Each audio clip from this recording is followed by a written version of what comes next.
Isa ka ba sa mga nag-aasam ng organic encounter para makita na sana si The One? Bakit hindi subukang umakyat sa Cordillera Region?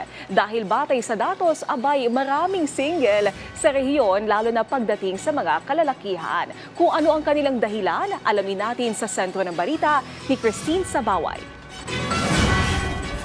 Ilang tulog na lang at araw na naman ng mga puso.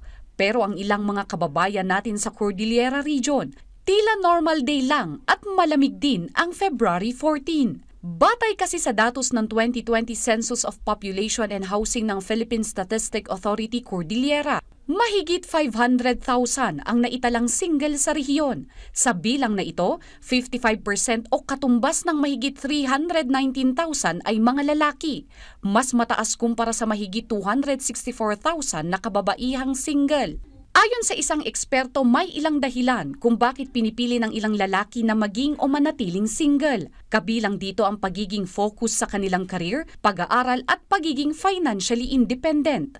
Other possible factors na pwede natin i-add as to why they would rather be single aside from yung negative or na experiences is independent na yung karamihan sa kababaihan financially.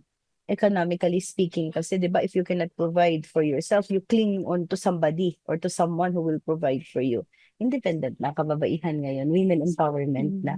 Samantala, pagdating naman sa mga kababaihan, ilan sa mga dahilan ng pananatiling single ay ang kanilang karanasan sa nakaraang relasyon, pagbibigay prioridad sa pamilya, at ang pagpili na maging independent. Tulad na lamang ni Denzel, isang estudyante na mas piniling manatiling single para makapag-focus muna sa kanyang pag-aaral. Mas nakaka-focus kami sa studies and ourselves din. Nakaka-build din nung build yourself up na parang mas maganda yung future mo, yung career, and then ang naisip po namin is it will come once naman, ay parang dadating din naman yung time na magkaka-relationship ka. Mas maganda rin naman yung stable ka na din with a job. Sa parehong datos ng PSA Cordillera, tinatayang umaabot naman sa 1.2 milyon ang populasyon ng mga edad 18 pataas sa rehiyon. Mula sa naturang bilang, mahigit 100,000 ang nagsasama ng hindi pa kasal o tinatawag na live-in partners. Samantala mahigit 600,000 naman ang naitalang kasal. Ayon sa PSA, mahalaga ang pagpapakasal ng isang couple dahil may kaakibat itong mga benepisyo, lalo na para sa mga anak, kabilang ang legal na proteksyon at mga karapatan.